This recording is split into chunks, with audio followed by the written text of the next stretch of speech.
Ulasan Media. Rekan Dakta, saatnya kita masuk di segmen ulasan media bersama wartawan senior Bapak Cahya Gunawan. Assalamualaikum, selamat pagi Pak Cahya. Waalaikumsalam warahmatullahi wabarakatuh. Selamat pagi Mbak Ulfi. Ya, Pak Cahya, kita membahas terkait dengan Bupati Pati ya, yang sebelumnya juga dihebohkan dengan kenaikan PBB ya, pajak sebesar 250%. Ini cukup memberatkan masyarakat. Kita kan nggak tahu penghasilan mereka seperti apa. Kemudian di demo dan akhirnya Bupati tersebut meminta maaf dan mencabut keputusan tersebut. Pak Cahya, silakan.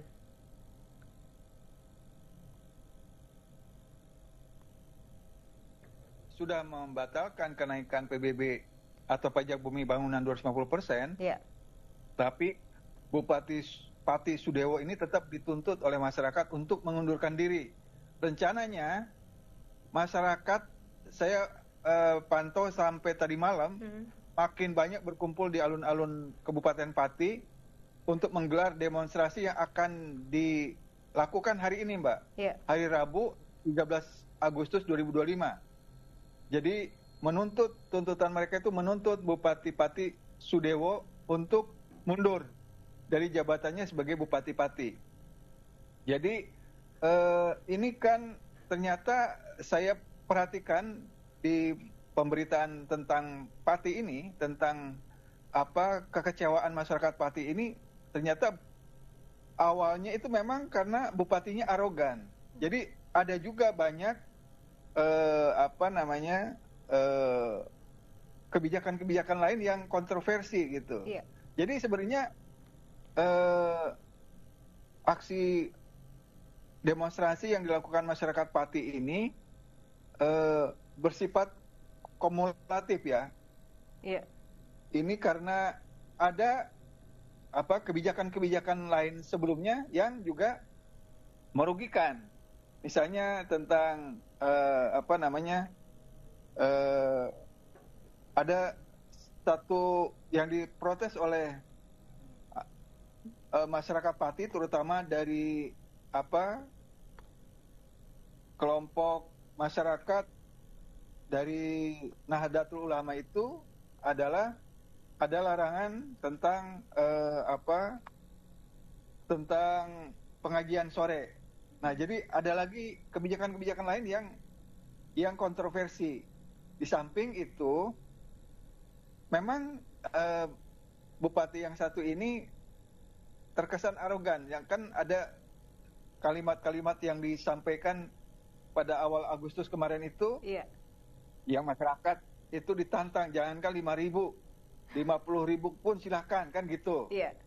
Nah, kemudian ada begitu masyarakat menyalurkan donasinya dalam bentuk minuman air mineral itu dikumpulkan di sekitar alun-alun. Iya.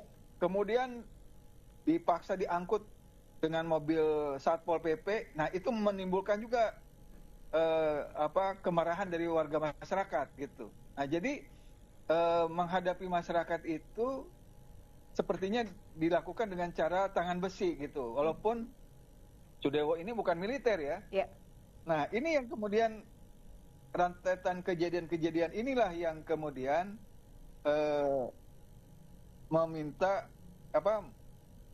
menyebabkan masyarakat meminta supaya Bupati Pati ini mengundurkan diri. Nah, jadi ini sebenarnya pesan bagi kepala daerah yang lain agar dalam menjalankan tugasnya itu tidak arogan. Jadi tugas pejabat negara ini, kepala daerah terutama, yaitu melayani masyarakat, bukan malah justru menantang. Ini kan seperti ini kejadiannya. Jadi walaupun sudah minta maaf, lalu kenaikan PBB-nya 250% sudah dibatalkan, tapi tetap masyarakat meminta supaya Bupati ini mundur. Walaupun belum jelas nanti kalau misalnya nanti mundur, Iya. siapa yang ganti juga belum jelas secara politik ya. Iya. Itu lain lagi, karena ini kan artinya mereka Bupati itu kan melalui pilkada ya, pilkada serentak. Itu pun hasil pilihan rakyat. Nah, tapi kan justru sekarang rakyat kecewa gitu. Iya. Nah, bisa jadi pada saat pilkada itu suaranya suara goib lah ya. Jadi siapa yang milih nggak jelas. Jadi kalau memang dia pilihan rakyat, mestinya paling tidak seperti di Jawa Barat lah gitu ya. Ini memang ini kontras Mbak Ulfi antara Bupati Pati dengan Gubernur Jawa Barat. Ini saya komparasikan bukan untuk membandingkan, tapi kedua-duanya adalah kader dari Partai Gerindra. Yang satu Gubernur Jawa Barat, walaupun dia gubernur, memang tidak apple to apple ya gubernur dengan bupati. Tapi ini saya ingin menyoroti bahwa sosok pemimpin itu harus melayani rakyat. Jadi kalau Gubernur Jawa Barat happy-nya kepada rakyat, kepada kepentingan rakyat. Sementara ini sebaliknya, lebih mementingkan kepentingan anggaran, pemasukan bagi daerahnya gitu. Nah, jadi siapapun kepala daerahnya, jadi tetap harus melayani rakyat. Jangan sekali-kali malah justru bersikap arogan. Jadi itu sangat membekas, apalagi dalam kondisi seperti sekarang, di mana dalam keadaan negara termasuk daerah dari manapun dalam keadaan tidak baik-baik. Jadi kenaikan pajak apapun termasuk PBB, tentu apalagi yang presentasinya sampai 250%, tentu sangat memberatkan gitu loh. Nah itu yang sebenarnya diprotes oleh masyarakat dan sikap arogansinya itu. Jadi mudah-mudahan tidak ada terjadi bentrokan. Walaupun ini kelihatannya kalau dari pemberitaan aparat kepolisian dari Polda, bahkan Polda Jateng juga dikerahkan untuk menghadapi aksi demo hari ini gitu. Jadi seperti apa nanti penyelesaiannya tentang konflik masyarakat atau perlawanan rakyat Pati terhadap bupatinya ini, kita lihat aja perkembangannya seperti apa nanti, Mbak Ulfi. Iya, Pak, kalau kita lihat kan nggak hanya di tingkat pusat aja ya, ternyata di daerah pun sikapnya seperti itu. Nah, sebenarnya apakah juga harus ada istilahnya penataran bagi pejabat-pejabat untuk bagaimana bisa menghadapi masyarakat, kemudian bersikap baik kepada masyarakat dan sebagainya dalam membuat kebijakan ataupun juga dalam berperilaku ini, Pak? Ya kan kemarin tuh para menteri, para kepala daerah, gubernur, wali kota, bupati melakukan retreat kan? Iya, benar.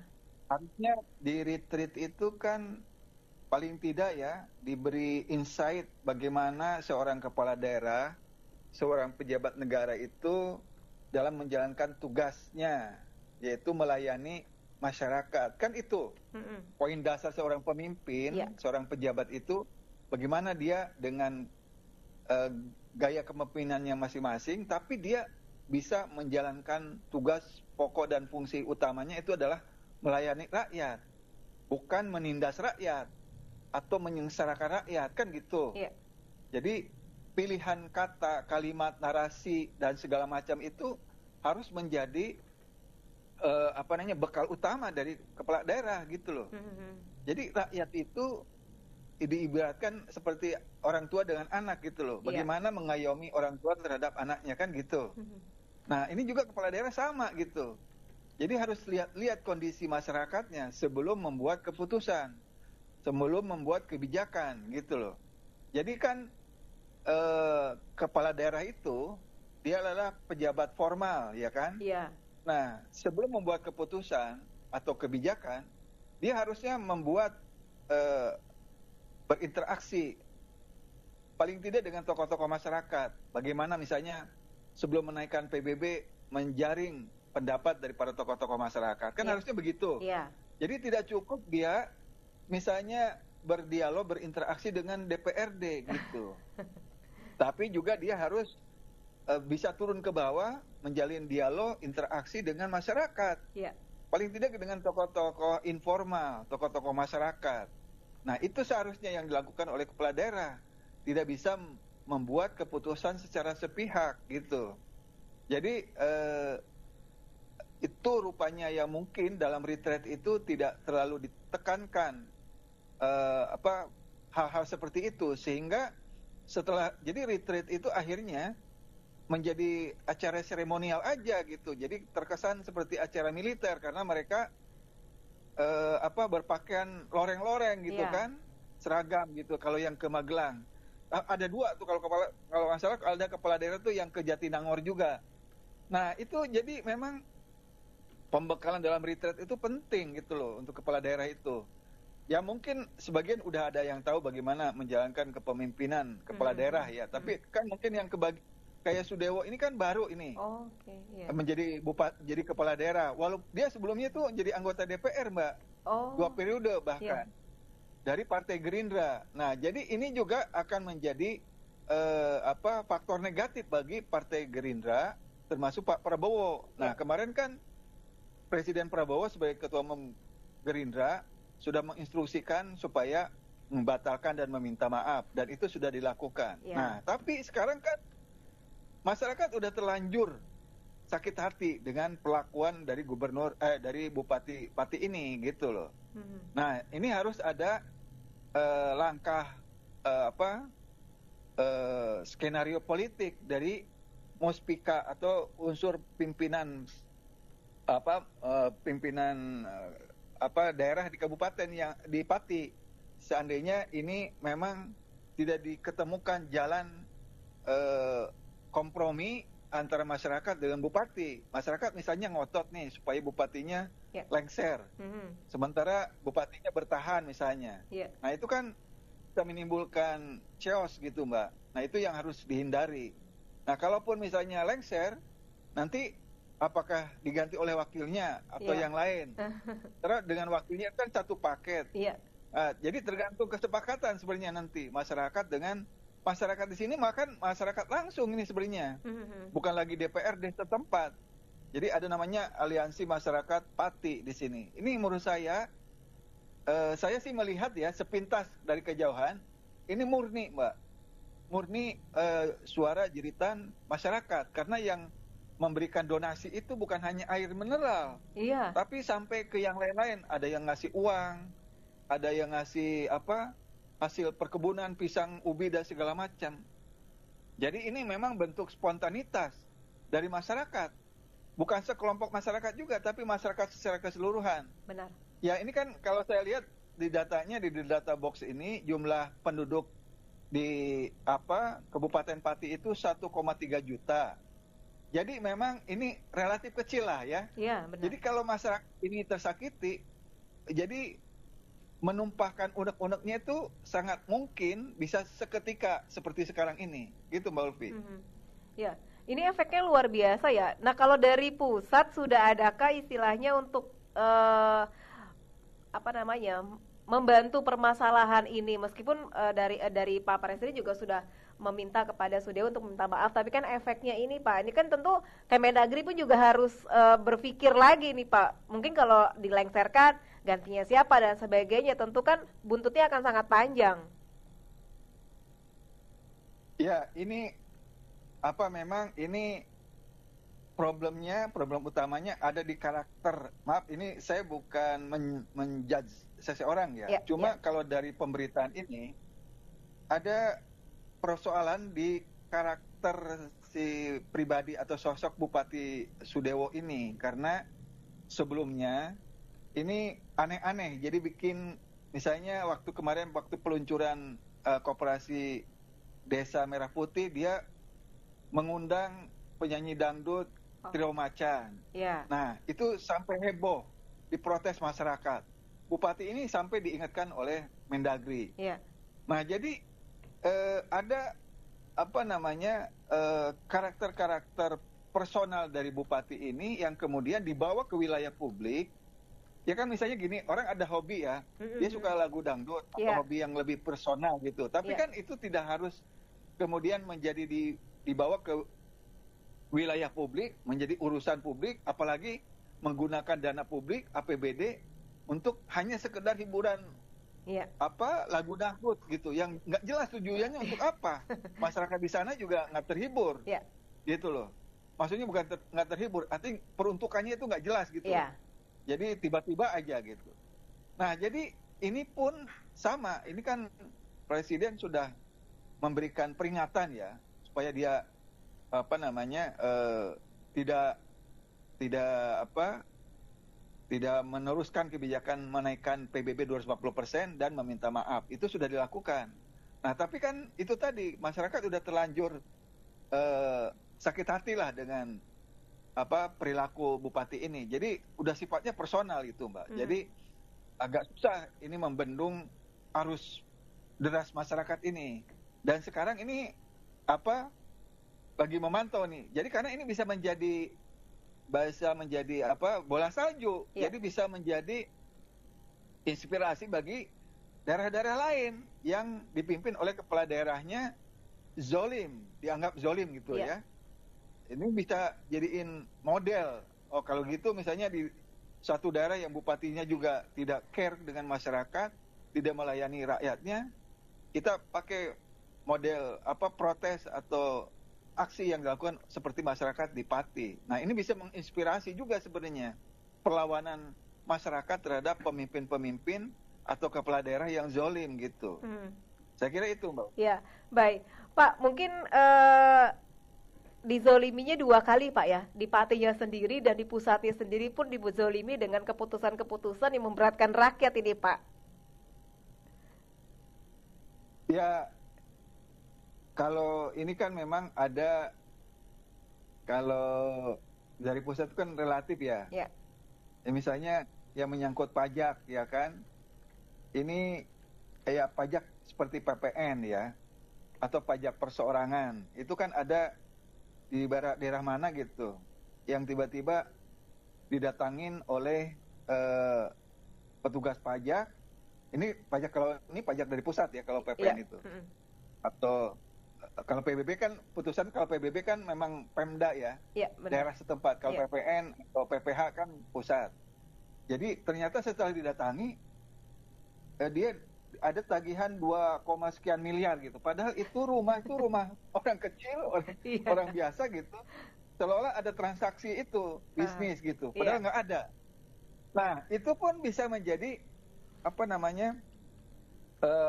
bisa menjadi luka bagi masyarakat kalau pola instrumen kebijakan pemerintah itu seperti itu. Jadi misalnya gini, dia memberikan teguran kepada rakyat, tapi rakyatnya nggak merasa dia benar sudah melakukan transaksi itu, kan gitu. Jadi Direktorat Pajak ini kan sekarang di media sosial itu banyak meme-meme yang mengkritik dan menyulap wajahnya Ibu Menteri Keuangan Sri Mulyani kan menjadi seperti Dracula kan gitu. Karena rentetan kebijakan di bidang pajak itu, Mbak. Iya. Gitu loh. Jadi sekarang ini soal pajak sudah masuk ke ruang-ruang pribadi masyarakat, personal benar. Ya. Jadi itu merasakan langsung yang tadi sebut Mbak Ulfi soal kezoliman itu. Nah, jadi kezoliman itu dari pusat atau di daerah. Jadi tergantung, kalau kita bicara pajak, kalau PBB ya kasusnya Pati. Tapi kalau pajak dalam konteks PPN,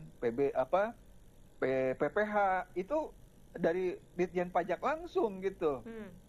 Itu kan kalau kita beli sesuatu transaksi kan dikenain PPN, ya kan? Ada yang 10%, kalau nggak salah ada yang 12% ya, kalau nggak salah gitu. Dan waktu di awal-awal kan itu juga menimbulkan keresahan. Waktu pemerintah mau menerapkan 12%, akhirnya hanya direvisi dan hanya untuk barang-barang tertentu atau produk-produk tertentu yang dikenakan 12%. Nah, jadi itu, Mbak. Jadi orang akhirnya masyarakat menyimpulkan ini pemerintah, ya kan, keuangan APBN-nya, ini dalam konteks nasional ya, APBN-nya cekak, serba kurang, sementara dia mau utang lagi sudah tidak bisa. Akhirnya rakyat yang jadiin objek pajak gitu loh. Sementara pada saat yang sama terjadi banyak praktek korupsi. Nah, itu kan masyarakat melihat adanya ketidakadilan ini dalam pemerintah, dalam negara ini gitu loh. Kan masyarakat inginnya, kenapa sih masyarakat yang diubek-ubek untuk bayar pajak, kenapa itu uangnya koruptor itu tidak langsung dipakai aja untuk menutup APBN kan gitu. Masyarakat berpikirnya simpel seperti itu, Mbak. Apalagi kemarin kan dipamerkan tuh ada tumpukan uang. Itu tumpukan uang tuh kemana itu barangnya katanya kan gitu. Banyak tuh pertanyaan simpel yang seperti itu yang menurut saya juga harus dijelaskan oleh pemerintah. oleh aparat penegak hukum gitu loh. Kalau itu barang bukti, nah oke, dijelaskan barang bukti sampai kapan digunakan oleh negara, gitu kan gitu. Ya. Jadi jangan sampai masyarakat membuat kesimpulan-kesimpulan sendiri, jangan-jangan uang hasil korupsi itu dipakai lagi oleh koruptor yang lain, oleh pejabat yang lain untuk korupsi gitu loh. Jadi akhirnya masyarakat selalu berpikir negatif kepada pemerintah ini gitu, karena pemerintahnya sendiri yang tidak transparan, tidak menjelaskan secara transparan kepada publik. Jadi kalau urusan APBN tekor, selalu dia diumumkan ke masyarakat. Ya, APBN rugi kita, dikasih tahu ya. Nah, dikasih tahu, sehingga kemudian ada kebijakan pajak, kan kayak gitu. Jadi kalau negara susah, selalu diumumkan. Tapi begitu kita lihat ya, ada banyak pengeluaran-pengeluaran yang dikeluarkan oleh pemerintah untuk biaya rutin kementerian lembaga yang tidak pada tempatnya, misalnya biaya perjalanan dinas para pejabat termasuk menterinya, ya kan? Jadi atau misalnya macam-macam kegiatan yang dilakukan oleh pejabat. Kan sekarang juga akhirnya meme yang keluar sekarang ini menjelang 80 tahun Indonesia merdeka kan? Ya pejabat ini kan di tingkat RT RW atau kelurahan, ya RT RW lah. Ya coba Mbak Ulfi perhatikan. Ini orang menyelenggarakan ulang tahun RI ke-80 kan dengan iuran bersama tuh kebanyakan benar. Ya, benar. Umumnya begitu. Ya. Sementara kan kalau di tingkat kabupaten, kota, sampai nasional, itu semua kegiatan perayaan 80 tahun Indonesia merdeka itu pakai uang negara itu. Gitu. Nah, jadi orang sampai ke hal-hal kayak gitu pun dipersoalkan karena orang melihat banyak ketidakadilan di negara ini. Jadi ini Pati ini hanya sekedar satu cermin. Bagaimana masyarakat sudah tidak bisa menahan lagi penderitaan akibat sikap arogan dan kebijakan-kebijakan sepihak yang dikeluarkan oleh bupati gitu, sehingga masyarakat melakukan perlawanan.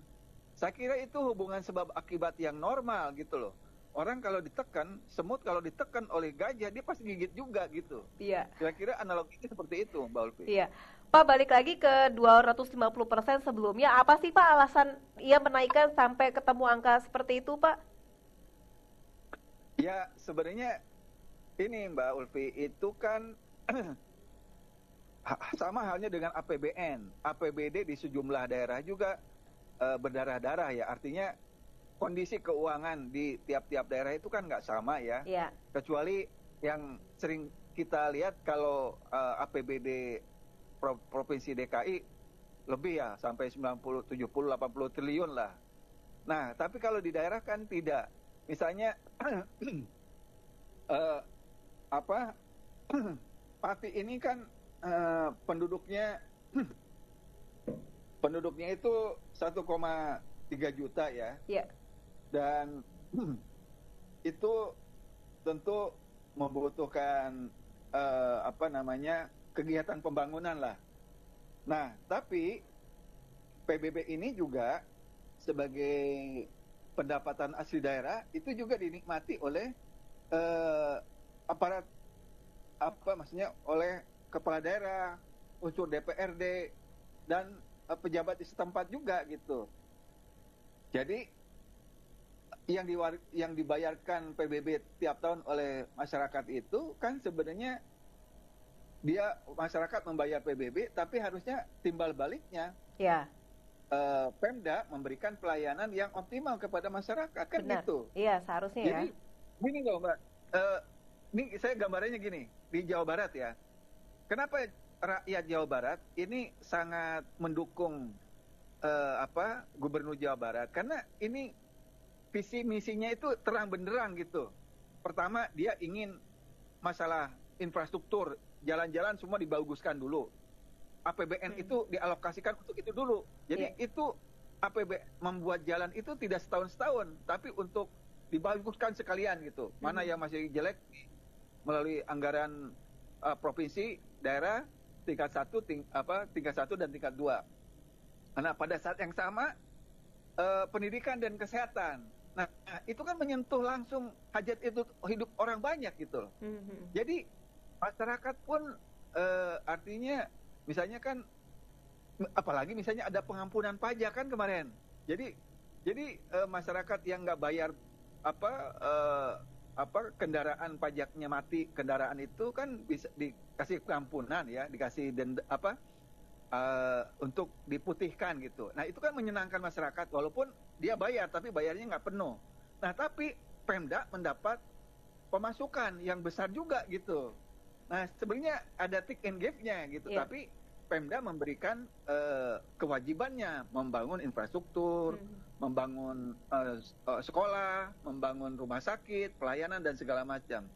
Nah kebijakan-kebijakan seperti itu, visi misi seperti itu harusnya disampaikan oleh masing-masing kepala daerah, termasuk bupati, wali kota kepada rakyatnya.